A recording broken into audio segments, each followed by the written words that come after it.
le président contesté des Républicains, qui a formé une alliance avec le Rassemblement national dans le cadre des élections législatives anticipées, estime ce mardi 20 août dans les colonnes du Figaro que le choix de Laurent Wauquiez de proposer un pacte législatif est au moins le signe que le député de Haute-Loire n'est pas dans la vraie opposition mais dans la compétition du bloc central pour 2027. Un bloc qu'il qualifie du plus petit dénominateur commun duquel il veut totalement se détacher avec les 16 députés de son groupe.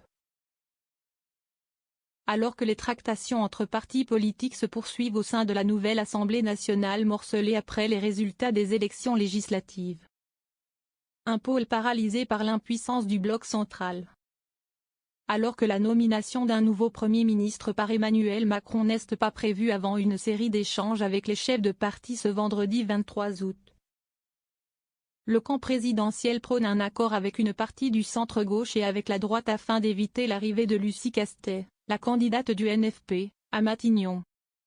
Notamment avec la droite de Laurent Wauquiez, qui a repris le flambeau du nouveau groupe LR à l'Assemblée, appelé la droite républicaine.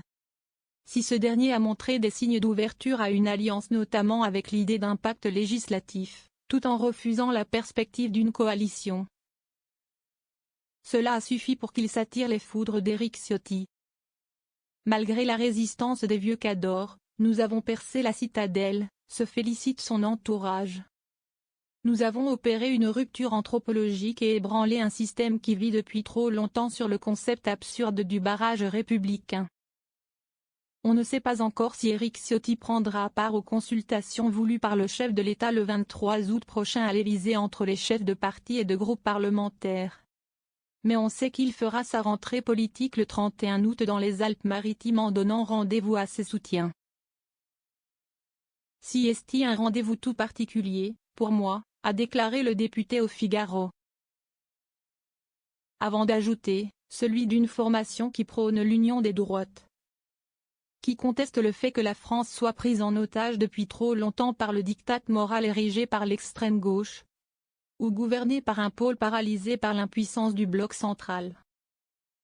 Notre liberté politique et notre souveraineté sont garanties.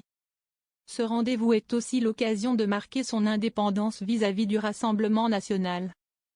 Notre liberté politique et notre souveraineté sont garanties, ce n'est pas le débat, a-t-il assuré. Avec le RN, nous avons en commun une plateforme électorale, fondée sur une alliance législative. Nous aurons des réunions de coordination, des intergroupes, parce que nous avons un projet commun, a-t-il affirmé tout en soulignant que leur projet est complémentaire.